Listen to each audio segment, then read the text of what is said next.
Hey there, welcome back to the channel, and in today's video I will be talking about how you can join unmanaged iceberg table with managed iceberg table, the new S3 table buckets, right?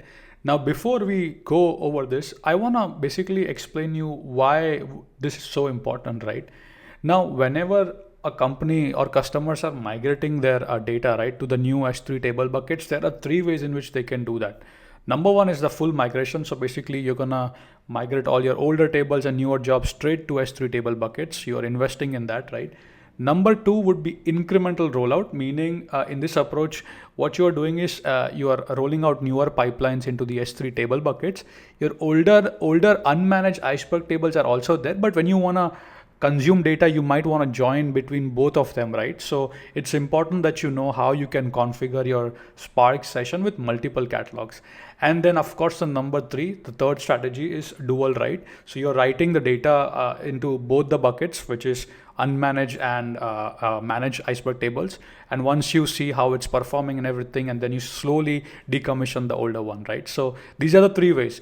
So this is why in this video we'll learn how you can configure and join unmanaged iceberg table with the managed iceberg table, which is nothing but S3 table buckets. So without wasting any further time, let's begin. So let's begin the lab. And by the way, you can try this out, okay? I'm running it locally, so you should also be able to run it locally, right?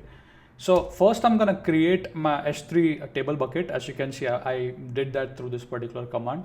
I will copy this ARN over here, okay? And then let me see over here, right? I will replace that ARN. Okay, and then so now see how I'm configuring my Spark session. So here are my key value pair for the managed iceberg table, which is nothing but the S3 table buckets. And then here are the configuration for the unmanaged iceberg table, right? Unmanaged basically means that you as a user are managing all the table services, everything, right?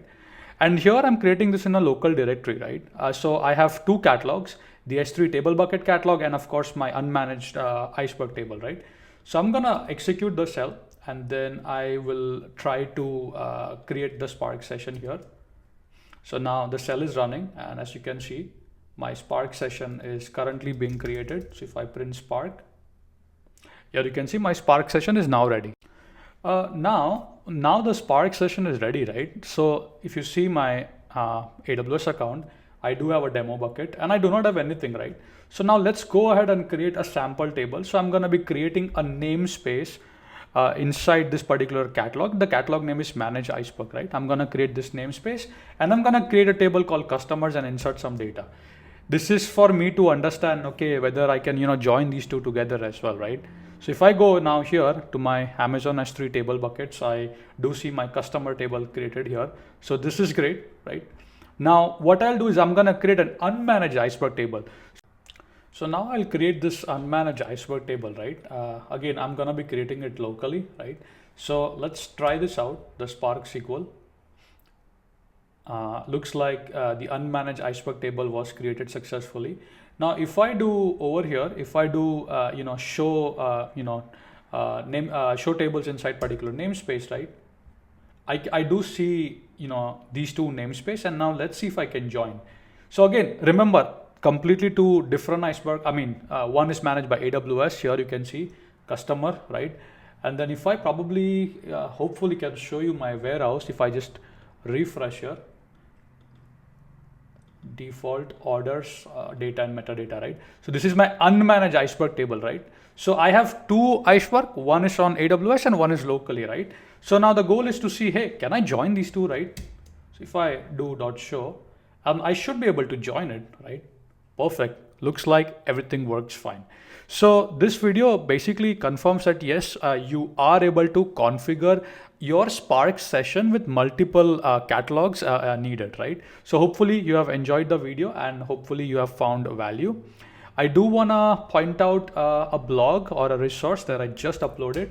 If I head over to my LinkedIn quickly, and if I go here, I think I just posted it probably here.